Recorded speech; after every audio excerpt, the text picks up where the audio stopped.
বাংলাদেশের রাজনীতিতে আবারও এক নতুন আলোচনার জন্ম দিয়েছে একটি গুরুত্বপূর্ণ সিদ্ধান্তের ইঙ্গিত। দীর্ঘ রাজনৈতিক জীবনের নানা উত্থান পতনের সাক্ষী বাংলাদেশ জাতীয়তাবাদী দল বিএনপির মহাসচিব মির্জা ফখরুল ইসলাম আলমগীর রাজনীতি থেকে সরে দাঁড়ানোর আভাস দিয়েছেন। এই খবর প্রকাশ্যে আসার পর থেকেই দেশের রাজনৈতিক অঙ্গনে শুরু হয়েছে ব্যাপক জল্পনা কল্পনা, বিশ্লেষণ আর আলোচনার ঝড়। ঠিক যখন দীর্ঘ প্রতীক্ষার পর রাজনৈতিক বাস্তবতায় পরিবর্তন এসেছে, তখনই কেন এমন সিদ্ধান্ত নিতে যাচ্ছেন এই প্রবীণ রাজনীতিবিদ? এই প্রশ্ন এখন সবার মুখে মুখে। মির্জা ফখরুল ইসলাম আলমগীর নামটি বাংলাদেশের রাজনীতিতে একটি সুপরিচিত এবং সম্মানজনক নাম। দীর্ঘ ৩৫ বছরেরও বেশি সময় ধরে তিনি সক্রিয়ভাবে রাজনীতির সঙ্গে যুক্ত রয়েছেন। ছাত্র রাজনীতি থেকে শুরু করে ধাপে ধাপে তিনি পৌঁছেছেন দেশের অন্যতম বৃহৎ রাজনৈতিক দলের শীর্ষ পদে। তার রাজনৈতিক জীবনের বড় একটি অংশ কেটেছে প্রতিকূল পরিস্থিতির মধ্য দিয়ে। বিশেষ করে আওয়ামী লীগ সরকারের দীর্ঘ শাসনামলে বিএনপি যখন কোণঠাসা অবস্থায় ছিল, তখন দলের হাল ধরেছিলেন তিনি দৃঢ়ভাবে। নানা মামলা, গ্রেপ্তার, রাজনৈতিক চাপ সবকিছুর মাঝেও তিনি দলের সাংগঠনিক কাঠামো ধরে রাখার চেষ্টা করেছেন। ২০১১ সালের মার্চ মাসে তিনি বিএনপির ভারপ্রাপ্ত মহাসচিব হিসেবে দায়িত্ব গ্রহণ করেন। এরপর ২০১৬ সালের কাউন্সিলের মাধ্যমে পূর্ণকালীন মহাসচিব হিসেবে দায়িত্ব পান। সেই থেকে টানা ১ দশকের বেশি সময় ধরে তিনি দলের অন্যতম প্রধান মুখপাত্র এবং সংগঠক হিসেবে কাজ করে যাচ্ছেন। তার নেতৃত্বে দল বহু কঠিন সময় পার করেছে। বিশেষ করে যখন সাবেক প্রধানমন্ত্রী বেগম খালেদা জিয়া কারাবন্দী ছিলেন, তখন দলকে একত্রিত রাখা এবং মাঠ পর্যায়ে সক্রিয় রাখা ছিল বড় একটি চ্যালেঞ্জ।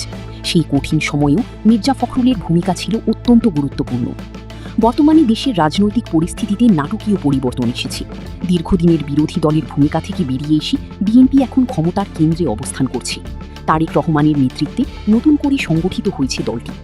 এমন একটি সময়ে যখন দলটি নিজেদের রাজনৈতিক অবস্থানকে আরও শক্তিশালী করার চেষ্টা করছে, তখনই মির্জা ফখরুলের সম্ভাব্য অবসরের ঘোষণা অনেকেই অবাক করেছে। সম্প্রতি একটি বেসরকারি টেলিভিশনে দেওয়া সাক্ষাৎকারে তিনি নিজেই এই ইঙ্গিত দেন।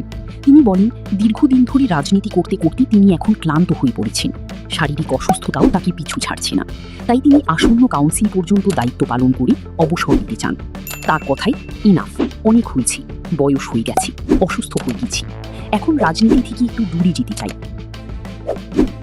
তার এই বক্তব্যের পর থেকে রাজনৈতিক বিশ্লেষকরা বিভিন্ন দিক নিয়ে আলোচনা শুরু করেছেন।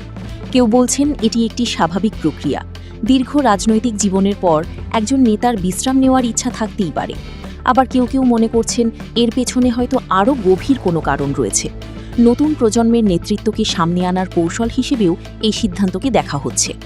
এখানে একটি বিষয় উল্লেখযোগ্য, মির্জা ফখরুল এর আগেও ইঙ্গিত দিয়েছিলেন যে তিনি ধীরে ধীরে সক্রিয় রাজনীতি থেকে সরে যেতে চান। নির্বাচনী প্রচারণার সময়ও তিনি এটিকে তার শেষ নির্বাচন হিসেবে উল্লেখ করেছিলেন। ফলে তার এই সাম্প্রতিক মন্তব্য পুরোপুরি অপ্রত্যাশিত নয়, তবে সময়ের দিক থেকে এটি বেশ তাৎপর্যপূর্ণ। বাংলাদেশের রাজনৈতিক সংস্কৃতিতে প্রবীণ নেতাদের দীর্ঘ সময় ধরে সক্রিয় থাকার প্রবণতা রয়েছে। সেখানে মির্জা ফখরুলের মতো একজন নেতার স্বেচ্ছায় সরে দাঁড়ানোর সিদ্ধান্ত একটি ভিন্ন বার্তা দিচ্ছে। এটি দলের ভিতরে নেতৃত্ব পরিবর্তনের একটি ইতিবাচক দৃষ্টান্ত হিসেবেও দেখা যেতে পারে।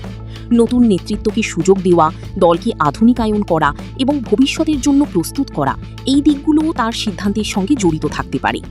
তবে রাজনৈতিক বাস্তবতা সবসময় এত সরল নয়। অনেকেই মনে করছেন সাম্প্রতিক সময়ে দেশের রাজনৈতিক পরিবেশ, নতুন আইন এবং মতপ্রকাশের স্বাধীনতা নিয়ে যে আলোচনা চলছে, সেগুলোর প্রভাবও তার সিদ্ধান্তে থাকতে পারে। তিনি নিজেই বলেছেন, এখন এমন আইন তৈরি হচ্ছে যেখানে স্বাধীনভাবে কথা বলাও কঠিন হয়ে পড়ছে। একজন প্রবীণ রাজনীতিবিদের জন্য এটি একটি বড় হতাশার কারণ হতে পারে। এছাড়াও ব্যক্তিগত কারণও এখানে গুরুত্বপূর্ণ ভূমিকা পালন করতে পারে। দীর্ঘদিনের রাজনৈতিক চাপ, কারাবরণ, মানসিক ও শারীরিক ক্লান্তি সব মিলিয়ে একজন মানুষের পক্ষে নিরবচ্ছিন্নভাবে রাজনীতি চালিয়ে যাওয়া সহজ নয়। পরিবারকে সময় দেওয়া, ব্যক্তিগত জীবনকে গুরুত্ব দেওয়া, এই বিষয়গুলোও তার সিদ্ধান্তের পেছনে কাজ করতে পারে। অন্যদিকে বিএনপির ভিতরেও এই সিদ্ধান্ত নিয়ে নানা আলোচনা চলছে। দলের অনেক নেতাকর্মী চান মির্জা ফখরুল আরও কিছুদিন সক্রিয় থাকুন, কারণ তার অভিজ্ঞতা, গ্রহণযোগ্যতা এবং নেতৃত্বের দক্ষতা দলকে এগিয়ে নিতে গুরুত্বপূর্ণ ভূমিকা পালন করে। বিশেষ করে বর্তমান রাজনৈতিক প্রেক্ষাপটে তার মতো অভিজ্ঞ নেতার উপস্থিতি দলকে স্থিতিশীল রাখতে সাহায্য করতে পারে। তবে সময়ের সঙ্গে সঙ্গে পরিবর্তন আসা স্বাভাবিক। নতুন প্রজন্মের নেতাদের সামনে আসার সুযোগ তৈরি হওয়াও জরুরি। মির্জা ফখরুল যদি সত্যিই অবসর নেন, তাহলে বিএনপির নেতৃত্বে একটি নতুন অধ্যায়ের সূচনা হবে। কী হবেন পরবর্তী মহাসচিব, কিভাবে দল পরিচালিত হবে, এসব প্রশ্নের উত্তর খুঁজতে শুরু করেছে রাজনৈতিক অঙ্গন। বাংলাদেশের রাজনীতিতে মির্জা ফখরুল ইসলাম আলমগীরের অবদান অস্বীকার করার সুযোগ নেই। তার শান্ত স্বভাব, সংযত ভাষা এবং কূটনৈতিক দৃষ্টিভঙ্গি তাকে অন্যদের থেকে আলাদা করেছে। তিনি সবসময়ই চেষ্টা করেছেন সংঘাতের পরিবর্তে আলোচনার মাধ্যমে সমাধান খুঁজতে। এমন একজন নেতার অবসর অবশ্যই একটি শূন্যতা তৈরি করবে, তবে একই সঙ্গে এটি একটি নতুন সম্ভাবনার দরজাও খুলে দিচ্ছে। রাজনৈতিক দলগুলোর জন্য সময়ের সঙ্গে তাল মিলিয়ে নিজেদের পরিবর্তন করা জরুরি। নতুন নেতৃত্ব, নতুন চিন্তাভাবনা এবং নতুন কৌশল, এসবই একটি দলের ভবিষ্যৎ নির্ধারণ করে। সব মিলিয়ে বলা যায়, মির্জা ফখরুল ইসলাম আলমগীরের সম্ভাব্য অবসর বাংলাদেশের রাজনীতিতে একটি গুরুত্বপূর্ণ মোড় তৈরি করতে যাচ্ছে। এটি শুধু একটি ব্যক্তিগত সিদ্ধান্ত নয়, বরং একটি বৃহত্তর রাজনৈতিক প্রক্রিয়ার অংশ। সামনে কি হতে যাচ্ছে, কি আসছেন নতুন নেতৃত্বে এবং কিভাবে বদলে যাবে রাজনৈতিক সমীকরণ, এসব প্রশ্নের